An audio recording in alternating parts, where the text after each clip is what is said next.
बिस्मिल्लाहिर्रहमानिर्रहीम। मुहर्रम का महीना दुख, सब्र और कुर्बानी की यादें लिए हुए एक पाक महीना। ये वो वक्त है जब हर आशिक अहले बैत का दिल रो उठता है, क्योंकि इस महीने में इंसानियत की सबसे बड़ी कुर्बानी पेश की गई थी करबला में। ये कहानी सिर्फ जंग की नहीं, ये कहानी है वफा की, सब्र की और सबसे अहम हुसैनियत की।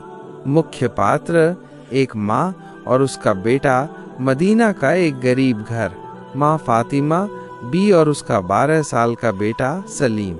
सलीम बहुत समझदार, नमाजी और हुसैन अहमद से बेपनाह मोहब्बत करने वाला बच्चा था। मोहर उसका रम के दिन आते ही वो करबला की कहानियाँ सुनने की जिद करता। एक रोज माँ ने उसे पास बैठाया और कहा, बेटा, आज मैं तुझे वो सच्ची कहानी सुनाऊंगी जिसे सुनकर शायद तेरा दिल हिल जाए, लेकिन जान लेना यही कहानी तेरे ईमान को और मजबूत करेगी। करबला का वाकया माँ की जुबानी साल था 61 हिजरी। यजीद ने खिलाफत का दावा किया और उसने इमाम हुसैन अरस से बैत मांगी, लेकिन इमाम हुसैन ने कहा, ए यजीद, तू शराबी है, जालिम है और इस्लाम को मिटाने वाला है। मैं तेरी बैत हरगिज नहीं करूँगा। हुसैन अपने घर वालों और कुछ सच्चे साथियों के साथ मक्का से कूफा के लिए रवाना हुए, लेकिन रास्ते में उन्हें रोक दिया गया और करबला की तपती रेत पर उनका काफिला ठहराया गया। 10 मुहर्रम यानी आशूरा का दिन। एक तरफ हुसैन सौस के 72 जानिसार, दूसरी तरफ यजीद की 30,000 की फौज। पानी तक बंद कर दिया गया था। 6 महीने का अली असगर, बूढ़े हजरत हबीब और बहन ज़ैनब सब प्यासे मगर सब्र वाले। माँ की आवाज़ में दर्द, सलीम, सोचो बेटा, वो हुसैन जो नबी का नवासा है, जिसने कभी किसी को तकलीफ नहीं दी, आज उसके बच्चे प्यासे हैं। जब हुसैन ने अपने नन्हे बेटे अली असगर को पानी मांगने के लिए उठाया तो दुश्मनों ने तीर से उस मासूम को शहीद कर दिया। बेटा, क्या तुझे दर्द महसूस हो रहा है?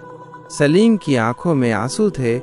वो बोला, अम्मी, क्या कोई इतना बेरहम हो सकता है? करबला का क्लाइमैक्स। फिर एक एक करके सभी साथियों ने शहादत दी। हजरत अब्बास, जिनको झंडा उठाने की जिम्मेदारी दी गई थी, जब तक पानी लाने की कोशिश करते रहे, दोनों बाजू कट गए, लेकिन वफा नहीं छोड़ी। आखिर में इमाम हुसैन खुद मैदान में उतरे, तन्हा, मगर सर झुकाए नहीं। जब उन्हें भी शहीद कर दिया गया तो उनके जिस्म को कुचला गया, लेकिन बेटा, उनकी कुर्बानी ने इस्लाम को जिंदा कर दिया। माँ का सबक। सलीम, मुहर्रम का मतलब सिर्फ मातम करना नहीं, बल्कि हुसैन आर्स की तरह जुल्म के सामने खड़ा होना है। मुहर्रम हमें सिखाता है कि भले ही हम थोड़े हों, लेकिन अगर हक पर हैं तो जीत हमारी होगी। सलीम ने माँ के हाथ चूमे और कहा, अम्मी, मैं भी हुसैन की तरह सच्चाई पर चलूंगा, जुल्म के आगे झुकूंगा नहीं। अंत। दोस्तों, मुहर्रम की इस कहानी से हमें सिर्फ आंसू नहीं, बल्कि इबरत, सबक और हिम्मत मिलती है। अगर आपको हुसैन से मोहब्बत है तो अपने किरदार को भी हुसैनी बनाओ। हर यजीद के ज़माने में एक हुसैन चाहिए।